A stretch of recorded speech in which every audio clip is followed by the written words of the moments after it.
Hi friends, welcome back to the trending Samayal. நான் உங்கள் மேல் பேசுகிறேன். நீங்களாம் எப்படி இருக்கீங்க? நல்லா இருக்கீங்களா? இப்பளுடைய நம்மளுடைய சேனலில் ஒரு சூப்பரான ஒரு ஆம்லேட் பார்க்கலாமா? ஒரு அசத்தலான ஒரு 2 மினிட்ஸ் வெஜ் ஆம்லேட் பார்க்கலாமா? எப்படின்னு தானே கேட்குறீங்க. செம்ம சூப்பராக இருக்கும். என்னடா இது வெஜ் பிரியர்களுக்கெல்லாம் என்னடா இது எல்லாருமே வந்து நான்வெஜ் ஆம்லேட் சாப்பிட்றாங்களே, நம்மளால சாப்பிட முடியலையேன்னு சொல்லிட்டு நீங்கள் நினைக்கிறீங்களா? கவலையை விடுங்க. அவங்க சாப்பிட்ற மாதிரி செம்ம சூப்பராக இருக்கும்.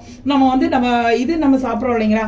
ஆனால் வந்து வெஜ் ஆம்லேட்டு தான் நம்ம சொல்கிறோம். ஆனா வந்து ஆம்லெட் இதுல இருக்காது. நான் உங்களுக்கு அதையும் நான் சொல்லிடுறேன். நம்ம வடகரி சாப்பிடுறோம் இல்லைங்களா, அந்த வடகரி டேஸ்ட்ல இருக்கும். செம சூப்பரா. ஆனா சாம்பார் சாதத்துக்கும் ரசம் சாதத்துக்கும் செம ஏற்றுதுங்க. ஆனா 2 மினிட்ஸ் தான், வித்தின் 2 மினிட்ஸ் தான். அது எப்படி செய்யலாம்னு சொல்லிட்டு வீடியோ கூட போலாமா? வாங்க போகலாம். இப்போ பாருங்க, வெஜ் ஆம்லெட் செய்யறதுக்கு ஒரு மிக்சிங் பவுல் எடுத்துங்க. 1 கப்பு வந்து கடலை மாவு எடுத்துங்க.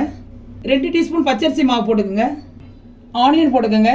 சின்னதாக சேப்பர் பண்ணி வச்சிருக்கேன். சேப்பரில் வந்து போட்டு வச்சிருக்கிறேன். நல்லா க்ளீன் பண்ணி நல்லா சின்னதாக அரிஞ்சு வச்சுருக்கேன். அதுக்கப்புறம் 2 பச்சை மிளகாய் போட்டுக்கோங்க. அதுக்கப்புறம் கொத்தமல்லி போட்டுக்கோங்க. லைட்டாக வந்து மிளகாத்தூள் ஆட் பண்ணிக்கோங்க. ஆல்ரெடி வந்து நம்ம வந்து பச்சை மிளகாய் ஆட் பண்ணியிருக்கோம், அதனால் லைட்டாக ஆட் பண்ணிக்கோங்க. கொஞ்சம் மஞ்சத்தூள் ஆட் பண்ணிக்கோங்க. தேவையான அளவு சால்ட்டு. இப்போ நல்லா வந்து தண்ணி ஊற்றி கொஞ்சம் கொஞ்சமாக வந்து மிக்ஸ் பண்ணிக்கோங்க. மாவெல்லாம் நல்லா மிக்ஸ் பண்ணிக்கோங்க. நல்லா போட்டு பாருங்கள். நல்லா கட்டி இல்லாத கரைச்சிட்டோம். நல்லா ஆம்லேட் மாதிரியே நம்ம கரைச்சிட்டோம். வெஜ் ஆம்லேட் ரெடி ஆயிடுச்சு. இப்போ நம்ம வந்து தவாவில் போட்டு எடுத்துடலாங்க. ஒரு தோசை தவா எடுத்துக்கோங்க. நம்ம வெஜ் ஆம்லேட் இப்போ போட்டுடலாம். கொஞ்சம் லைட்டாக வந்து ஆயில் விட்டுக்குங்க. நல்லா ஸ்ப்ரெட் பண்ணிக்கோங்க ஆயிலை. இப்போ பாருங்கள், அப்படியே ஊற்றிடுங்க. ஒரு 2 கரண்டி ஊற்றுங்க. அப்படியே கொஞ்சம் தேய்ச்சி விடுங்க. அதான் ஃப்ரெண்ட்ஸ், இது எப்படி இருக்கும்னா நம்ம வந்து ஆம்லேட் மாதிரி இருக்காது. அதே உங்கள்கிட்ட அதான் நான் முதலே சொல்லிட்டேனே, ஆம்லேட் மாதிரி இருக்காது. வடகரி சாப்பிட்றோம் இல்லைங்களா, ஆனால் சாம்பாருக்கும் ரசத்துக்கும் செம காம்பினேஷனுங்க. நல்லா இருக்கும், டேஸ்டாக இருக்கும். இப்போ பாருங்க, அப்படியே வந்து திருப்பி போட்டுடலாம்.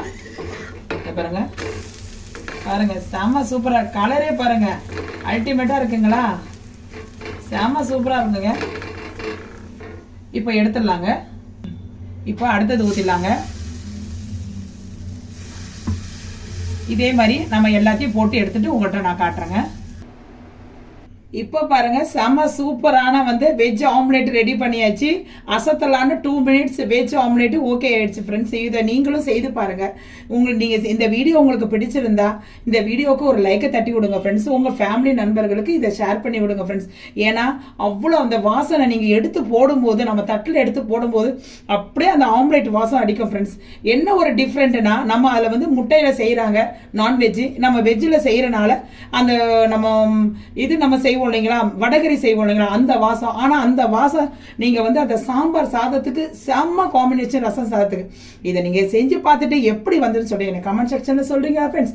ஓகே, இந்த வீடியோ பிடிச்சிருந்தா லைக் பண்ணுங்க, ஷேர் பண்ணுங்க. இதோடு உங்களுடன் விடைபெறுவது உங்கள் அலமையில். நாளைக்கு ஒரு புது டிஷோடு சந்திக்க வரை விடைபெறுகிறேன். ஓகே தென் பாய்.